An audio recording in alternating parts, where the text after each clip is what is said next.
নমস্কাৰ সকলোকে স্বাগতম জনাইছো নিমাত ষ্টাডি পইণ্ট চেনেলটোলৈ আজি আমি এই ভিডিঅ'টোৰ মাধ্যমেৰে HS second year logic and ফিলচফিৰ চেপ্টাৰ 4 মিলৰ পৰীক্ষণমূলক অনুসন্ধান পদ্ধতি শীৰ্ষক পাঠটোৰ সকলো মোষ্ট ইম্পৰ্টেণ্ট কুৱেশ্যন এনসাৰ আলোচনা কৰিম সো ভিডিঅ'টোৰ শেষলৈকে চাবা ইয়াৰ পৰা বহুত প্ৰশ্ন তোমালোকৰ ফাইনেল এক্সামত কমন থাকিব যদি তুমি এতিয়ালৈকে এই চেনেলটো সাবস্ক্ৰাইব কৰা নাই তেন্তে প্লিজ চেনেলটো সাবস্ক্ৰাইব কৰি দিবা আৰু এইটো ভিডিঅ' তোমালোকৰ বন্ধু বান্ধৱী অথবা তোমালোকৰ লজিক এণ্ড ফিলচফিৰ হোৱাটছআপ গ্ৰুপত শ্বেয়াৰ কৰি দিবা মৰমৰ ছাত্ৰ ছাত্ৰীসকল এইটো ভিডিঅ'ৰ ডেছক্ৰিপশ্যনত HS second year logic and ফিলচফিৰ সকলো চেপ্টাৰৰ ভিডিঅ'ৰ প্লেলিষ্টৰ লগতে পিডিএফৰ লিংক দিয়া আছে তাত ক্লিক কৰি তোমালোকে সকলো চেপ্টাৰৰ পিডিএফ ডাউনলোড কৰি লৈ ল'বা সো বলা তেন্তে বেছি পলম নকৰি আজিৰ ভিডিঅ'টো আমি আৰম্ভ কৰোঁ ক অতি চমু প্ৰশ্ন উত্তৰ প্ৰত্যেকটোৰ মূল্যাংক 1 কুৱেশ্যন নম্বৰ 1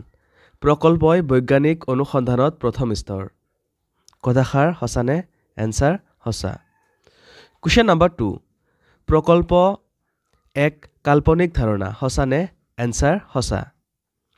কুৱেশ্যন নম্বৰ 3 ব্যাখ্যাৰ ভিন্নতা অনুসৰি প্ৰকল্প কেই প্ৰকাৰৰ এনসাৰ 3 প্ৰকাৰৰ কুৱেশ্যন নম্বৰ 4 অনিৰ্দিষ্ট ধাৰণা প্ৰকল্প হ'ব পাৰেনে এনসাৰ পাৰে কুৱেশ্যন নম্বৰ 5 শুদ্ধ উত্তৰটো লিখা প্ৰকল্প উদ্দেশ্যবিহীন উদ্দেশ্য প্ৰয়াসী ধাৰণা এনসাৰ উদ্দেশ্য প্ৰয়াসী কুৱেশ্যন নম্বৰ 6 প্ৰকল্পই পৰ্যবেক্ষণক নিয়ন্ত্ৰণ কৰে উক্তিটো সত্যনে এনসাৰ সত্য কুৱেশ্যন নম্বৰ 7 প্ৰকল্পই নিগমক সহায় কৰে নকৰে সঁচাটো লিখা এনসাৰ কৰে কুৱেশ্যন নম্বৰ 8 প্ৰকল্পৰ বিষয়বস্তু অস্তিত্বশীল কাৰণ হ'ব লাগিব সঁচানে এনসাৰ সঁচা কুৱেশ্যন নম্বৰ 9 কোনো এটা সমস্যাই প্ৰকল্পৰ ৰচনাৰ বাট মুকলি কৰি দিয়ে উক্তিটো সঁচানে এনসাৰ সঁচা কুৱেশ্যন নম্বৰ 10 মিলৰ মতে আগমনৰ মূল প্ৰতিপাদ্য বিষয় কি এনসাৰ আৱিষ্কাৰ কুৱেশ্যন নম্বৰ 11 প্ৰকল্প এটা প্ৰমাণৰ প্ৰথম উপায় কি এনসাৰ সত্যাপনীয়তা কুৱেশ্যন নম্বৰ 12 প্ৰকল্পৰ প্ৰথম স্তৰ কি এনসাৰ প্ৰাকৃতিক ঘটনাৰ নিৰীক্ষণ কুৱেশ্যন নম্বৰ 13 উদ্দেশ্যমূলক দিশ অনুযায়ী প্ৰকল্প কেই প্ৰকাৰৰ এনসাৰ 3 প্ৰকাৰৰ কুৱেশ্যন নম্বৰ 14 প্ৰকল্পৰ ভৱিষ্যতবাণী কৰাৰ ক্ষমতা থাকিব লাগে নে নেলাগে এনসাৰ লাগে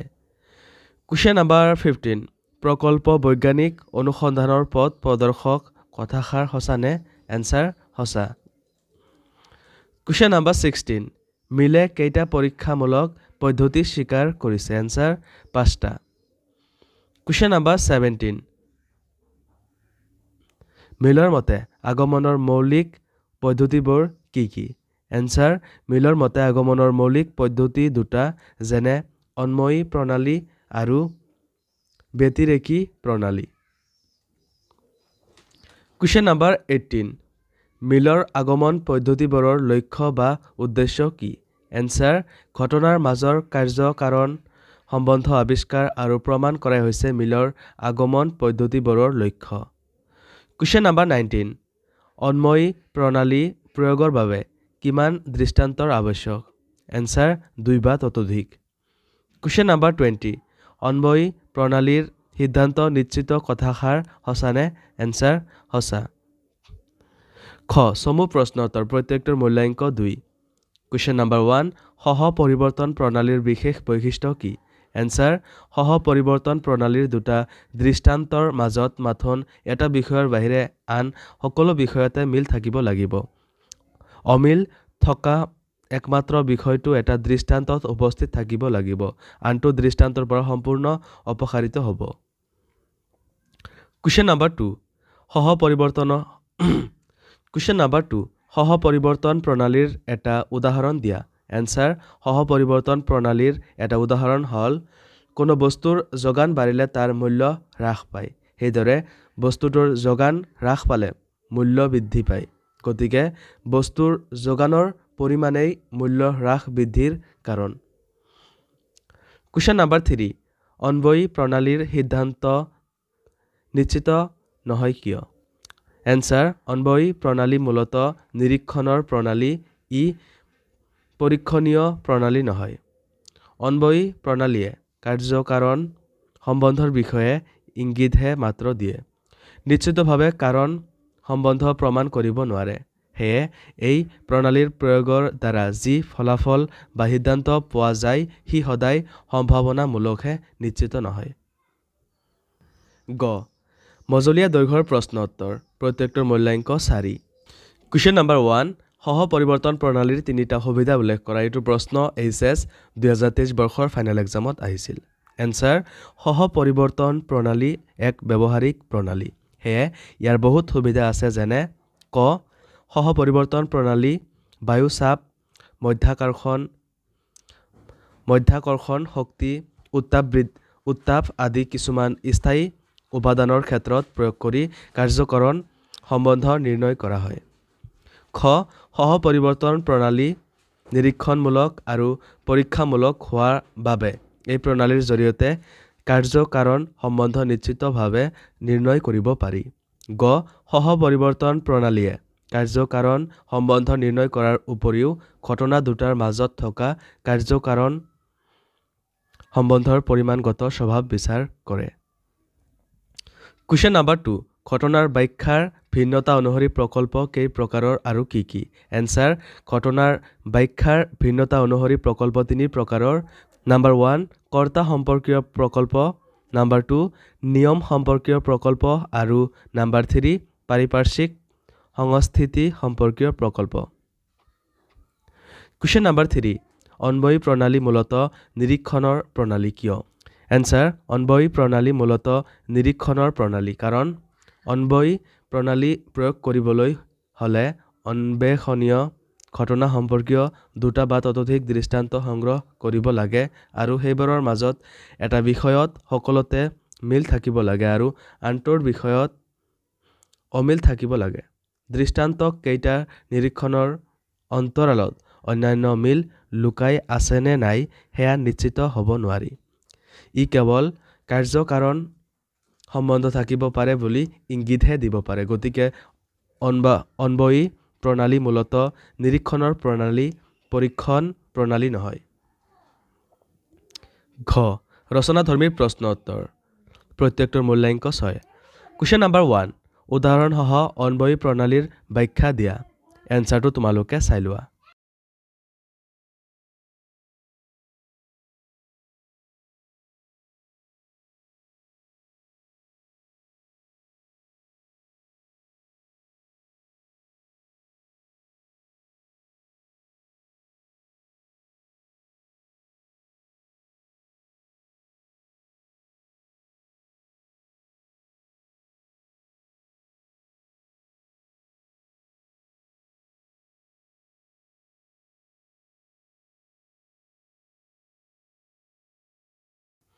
কুৱেশ্যন নম্বৰ 2 অনবয়ী প্ৰণালীৰ দুটা সুবিধা আৰু দুটা অসুবিধা উল্লেখ কৰা এই অসুবিধাবোৰ কেনেকৈ দূৰ কৰিবা এইটো প্ৰশ্ন এইচএছ 2022 বৰ্ষৰ ফাইনেল এক্সামত আহিছিল এনসাৰটো তোমালোকে চাই লোৱা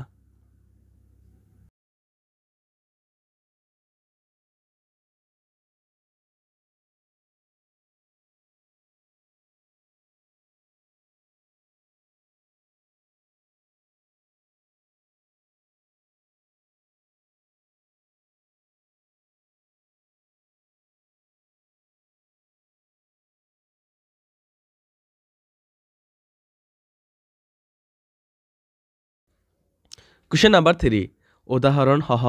ব্যতিৰেকী প্ৰণালী ব্যাখ্যা কৰা এনসাৰটো তোমালোকে চাই লোৱা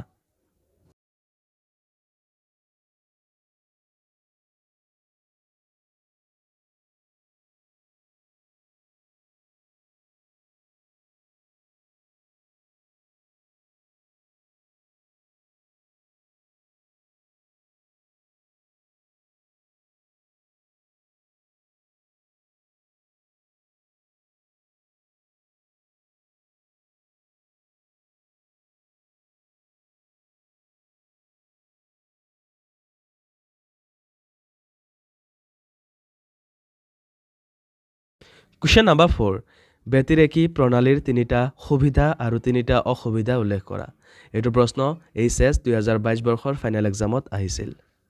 এনসাৰটো তোমালোকে চাই লোৱা